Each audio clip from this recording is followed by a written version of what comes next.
It was a muggy Wednesday afternoon in the small town of Rio Claro.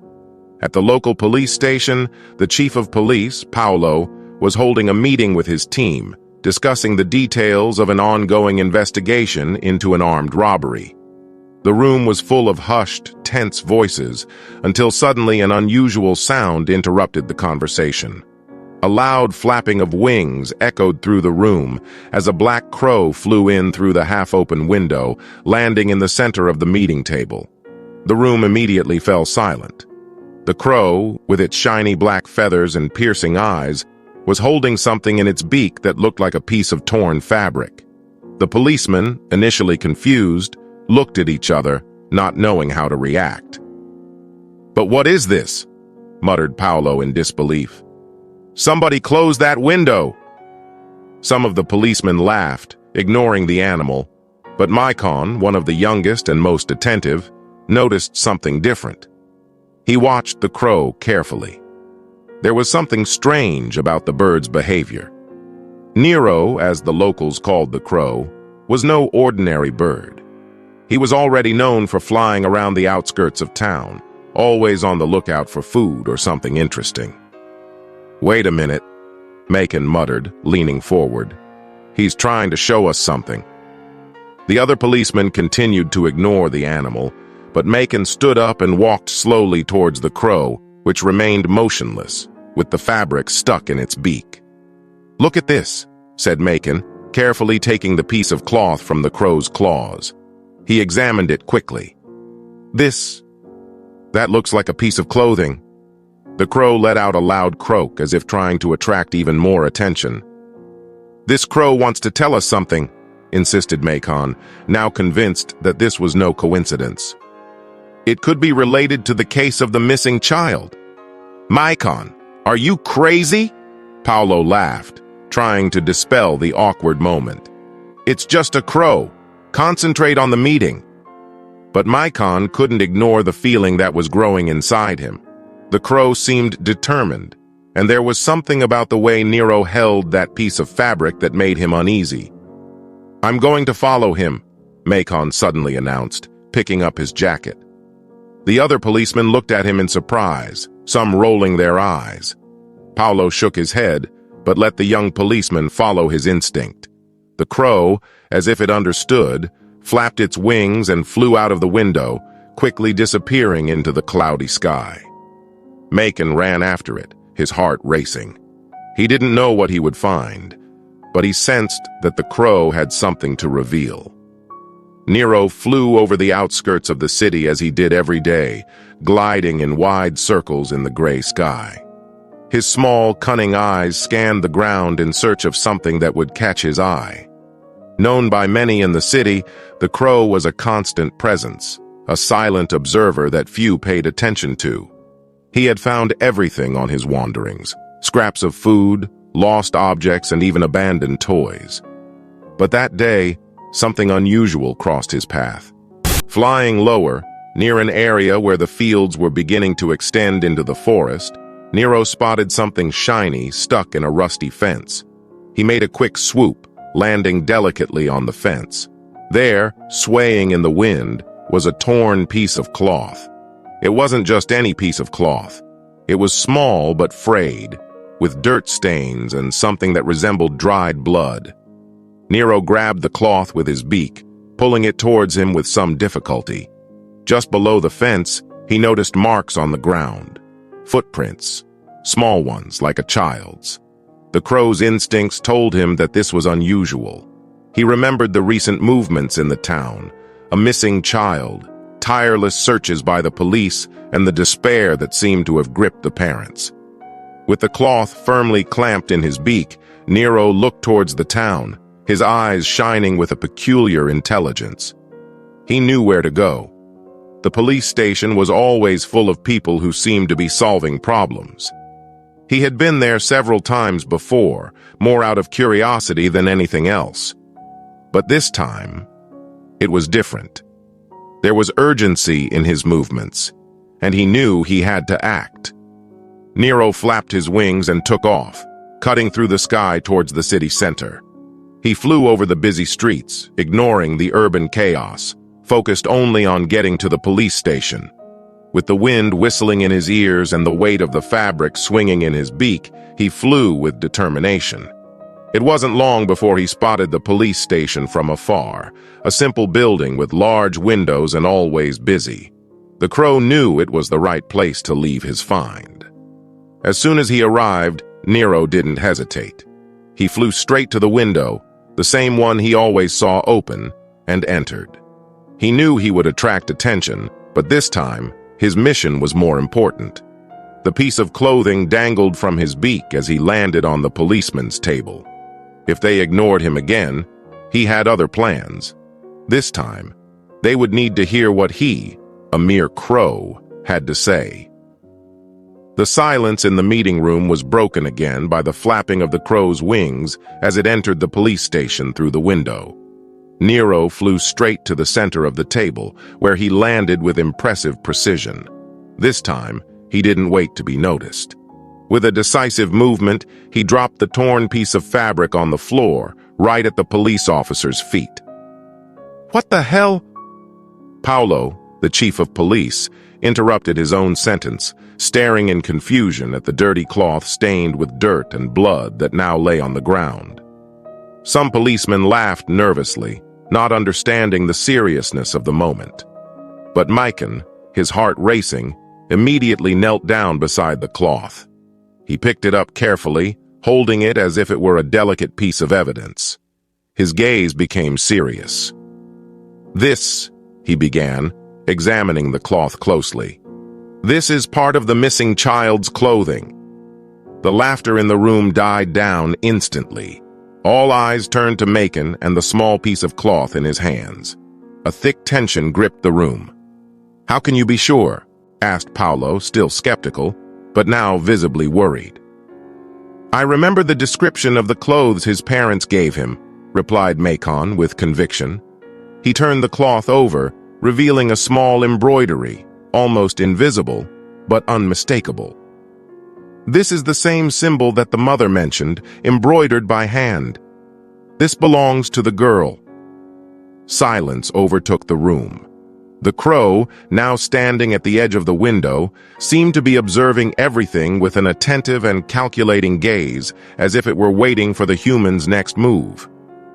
Maicon looked up, his thoughts connecting with the birds in a strange way. "He found this." Maicon stood up, still holding the cloth. "This crow. He brought us a clue. It's no coincidence." Paolo hesitantly looked at the piece of fabric one more time before letting out a long sigh. He knew he couldn't ignore something so significant. It could be the first concrete clue they had about the child's whereabouts. He nodded, finally convinced. "We need to act quickly," said Paolo, turning to the team. "Maicon, mobilize a search party. If this crow found it, maybe he knows where to find it." Maicon didn't wait any longer. He nodded quickly and ran towards the door, while the other policemen began to move, arming themselves with flashlights and communicators. The crow, as if it understood what was happening, flapped its wings once more, disappearing through the window. "I'll follow him!" Maicon shouted from outside the police station. He saw Nero flying over the police station, circling low, as if beckoning him to follow. The young policeman didn't hesitate. With the cloth still in his hands, he began to run, determined to follow the enigmatic crow's every move. Something inside Maicon told him that Nero knew more than anyone could imagine. The search had begun. Maicon ran along the dirt road, his eyes fixed on the raven flying overhead. Nero didn't seem to hesitate or get lost. He flew in a straight line, as if he knew exactly where he was going. Behind Maicon, the search team was already on its way, but he knew that every second was crucial. The piece of cloth in his jacket pocket seemed to weigh more with each step, as if it were a constant reminder of the urgency of the situation. The radio on his belt crackled. "Maicon, where are you? We're already mobilized." It was Paolo, his voice full of tension. "I'm following the crow. He's guiding me. Come quickly," Maicon replied, his breath short as he ran, keeping his eyes on Nero, who was flying over an empty field ahead. The path along which Nero was leading him became more and more remote. Twisted trees appeared at the edges of the field, and the tall grass swayed under the heavy wind that brought dark clouds of an impending storm. The sound of Macon's footsteps mingled with the hum of the wind and the flapping of the raven's wings. Suddenly, Nero slowed down and began to descend. Macon picked up his pace, his heart pounding in his chest. As he got closer, he noticed an area surrounded by a rusty fence. Nero landed there, next to something that Macon could only make out when he was close. Fresh footprints on the ground, small, like those of a child. "Damn," Macon muttered, kneeling down to examine them. His instincts told him that those footprints hadn't been there long. The sound of hurried footsteps came from behind him. The search team had arrived, flashlights and equipment in hand. Paul, panting, approached. "What have we found?" he asked, trying to hide the concern in his voice. "Footprints," replied Macon, pointing. "Recent ones. And they lead there." Macon looked up, following the line of footprints with his eyes, and his stomach churned.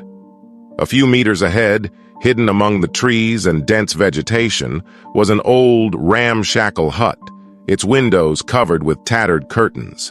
The place exuded abandonment, but there was something about the footprints that suggested it wasn't empty. Paul frowned. "A hut? In this place? There's no record of anyone living here," he said, pulling out his radio to call in reinforcements. "This could be serious." Nero flew once more, landing on the roof of the hut, his eyes riveted on the men below, as if he were monitoring their every move. Macon stood up, his senses on high alert. He exchanged a quick glance with Paolo, who nodded. They didn't need to say anything. They both knew what this place could hold. "Let's take it easy," Macon whispered to the group, his hand on his gun, as they advanced towards the hut. Every step towards that place increased the tension in the air. The silence was disturbing, broken only by the wind whistling through the trees and the occasional croaking of Nero, now a watchful presence high above. When they finally reached the door, Macon signaled for the others to get ready. He approached slowly, his heart pounding in his chest, and put his ear to the aged wood. On the other side, there was the muffled sound of a child crying.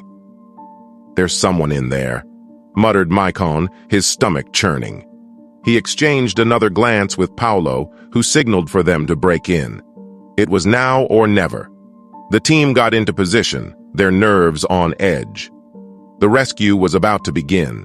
The air around them seemed to vibrate with growing tension. Macon signaled for the other officers to get into position. His hands were firmly on his gun, but his mind was racing, processing everything that could happen in the next few seconds. He knew that time was crucial. The child was there, he could feel it. The muffled cries from the other side of the door, weak and desperate, increased his urgency. "Let's go," he whispered, his eyes fixed on the worn door of the hut. Paul, beside him, nodded briefly, his expression hardening. Suddenly, Nero let out a loud croak, as if alerting the team to the danger. Macon swallowed dryly and, without hesitation, kicked the door with all his might. The flimsy wood immediately gave way with a dry thud, revealing the inside of the hut. The first thing that hit Macon was the smell. A smell of mold, dirt, and something else. Something metallic. Blood. The light from the policemen's flashlights invaded the small space, illuminating every dark corner and revealing a scene that made Macon's stomach turn. The hut was full of broken furniture and objects thrown everywhere, but in the corner, chained to a wooden post, was a small girl. Her wide eyes reflected the terror she felt, and her face was smeared with tears and mud. "My God," Paul murmured, paralyzed for a moment. "It's okay. We're here to help you," said Macon, trying to sound as calm as possible as he ran over to the girl. She shrank back, frightened, but he knelt down beside her, keeping his voice low and gentle. "You're safe now. I'm Macon. We're going to get you out of here." He glanced quickly at the chains that bound the girl's ankles and signaled for one of the policemen to bring a tool to cut them. The girl was visibly shaking, her breathing labored. "Is there anyone else here?" Paolo asked, looking around, his eyes scanning the area for any other signs of life. Macon shook his head, listening intently. The silence was disturbing, except for the child's muffled cry. Nero, still perched on the roof of the hut, watched in silence, as if waiting for the next move. Suddenly, the sound of heavy footsteps echoed from one of the back rooms. Macon and the other policemen froze for a second, then quickly moved into position, weapons in hand. A man emerged from the darkness, his eyes furious and full of contempt. He was dirty, with torn clothes and a disturbing smile forming on his lips. "But what do we have here?" said the man in a low, hoarse voice as he slowly raised a knife. "You shouldn't have come." Macon immediately raised his gun. "Drop it now!" he shouted, adrenaline pulsing through his veins. The man laughed, a harsh, dark sound, as he took a step forward, ignoring the command. "I told you shouldn't have come," he roared, stepping forward with knife in hand. Everything happened quickly. The deafening sound of gunfire echoed through the hut as the policeman opened fire, hitting the man before he could get any closer. He fell to the ground with a dry thud, the knife slipping from his hands. Macon took a deep breath, trying to calm the trembling in his hands. His eyes quickly turned to the girl, who was now crying openly, frightened by the noise of the gunshots. "It's okay," said Macon, his voice soft as he moved closer to her. "He won't hurt you anymore." Paolo moved closer, looking at the man's motionless body on the floor, and then at Macon. "Is it over?" he asked, still panting. Macon looked around, trying to absorb the scene and what had just happened. His heart was still racing, but the urgency to protect the girl was greater. He waved for the policeman to cut the chains holding the child. "Yes," he replied firmly, his eyes focused on the girl. "Now it's over." Nero, watching the scene from the roof, crooned one last time before taking off. Night fell over the city as Macon returned to the police station, exhausted. The sound of police footsteps echoed in the empty streets as everyone tried to process what had just happened. The girl, now safe, was being taken to hospital for tests, and news of the rescue was spreading fast. Macon, however, couldn't stop thinking about the crow. Nero had been responsible for everything. Without him, that child would still be trapped in that hut, and God knows what would have happened. He looked up at the sky, hoping to see the bird flying over the trees, but Nero wasn't there. When he finally entered the police station, the atmosphere was tense. Paolo and the other police officers were discussing the next steps, and a heavy silence hung in the air. No one wanted to talk about what they had found in the cabin. There were questions to be answered, reports to be made. However, Macon's mind was far away. He walked to his desk, feeling the weight of the day on his shoulders. But as he approached the window, something made him stop. There it was. Perched on the windowsill, as if waiting, was Nero. The crow stared at Macon, his eyes shining in the darkness. Macon smiled, feeling a wave of relief and gratitude wash over him. Approaching slowly, he opened the window, allowing the night air to invade the room. The crow didn't move, just watched him intently. "I knew you'd come back," said Macon with a slight smile. Night fell over the city as Macon returned to the police station, exhausted. The sound of police footsteps echoed in the empty streets as everyone tried to process what had just happened. The girl, now safe, was being taken to hospital for tests, and news of the rescue was spreading fast. Macon, however, couldn't stop thinking about the crow. Nero had been responsible for everything. Without him, that child would still be trapped in that hut, and God knows what would have happened. He looked up at the sky, hoping to see the bird flying over the trees, but Nero wasn't there. When he finally entered the police station, the atmosphere was tense. Paolo and the other police officers were discussing the next steps, and a heavy silence hung in the air. No one wanted to talk about what they had found in the cabin. There were questions to be answered, reports to be made. However, Macon's mind was far away. He walked to his desk, feeling the weight of the day on his shoulders. But as he approached the window, something made him stop. There it was. Perched on the windowsill, as if waiting, was Nero. The crow stared at Macon, his eyes shining in the darkness.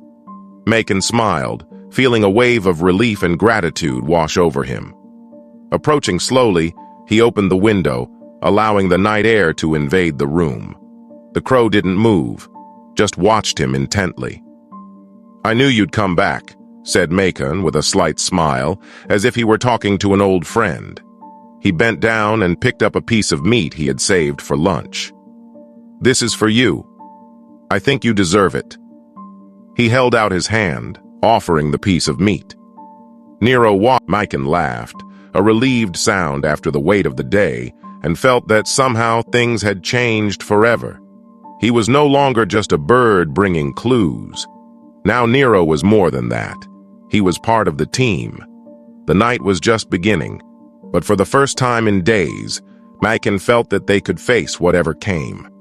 With Nero by his side, he knew they had an unusual but loyal ally, and that somehow gave him a sense of security. A new chapter was beginning, not just for Macon, but for the entire police station. Months had passed since the hut incident, and Nero had established himself in the police station as a kind of mascot and protector. The small window he used to get in and out was always open, and the townspeople began to leave food for him on the squares and rooftops in silent thanks for his vigilance. Nero, with his watchful eyes, repaid the city by taking care of its inhabitants in a unique way. One cold morning, Macon entered the police station and found Paolo standing in the doorway, looking at Nero with a smile.